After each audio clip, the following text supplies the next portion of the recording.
Masa tu buang kemaluan lelaki ni, dia kata 3 bulan tak bangun daripada katil. Duk makan ubat kat sana. Lepas tu dah okey bawa balik. Tengok azab tuan-tuan. Tapi sekarang ni kalau dia taubat sekarang ni pun, dia takkan boleh bawa datang balik dia. Kemaluan tu nak letak balik. Yang kalau dia lelaki, barang tu dah tak ada dah, dia tak simpan dah.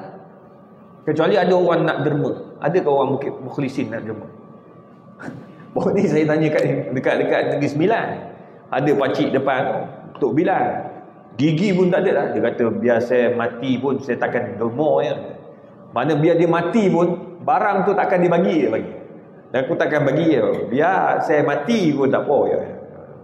Oh, orang Negeri Sembilan direct lagi kan. Memang tak ada. Sebab ada yang dah ubah. Dia datang jumpa saya macam nak buat Ustaz, boleh tak saya ubah balik? Saya kata kalau kata boleh ubah, memang kau kena bagi balik ke semua.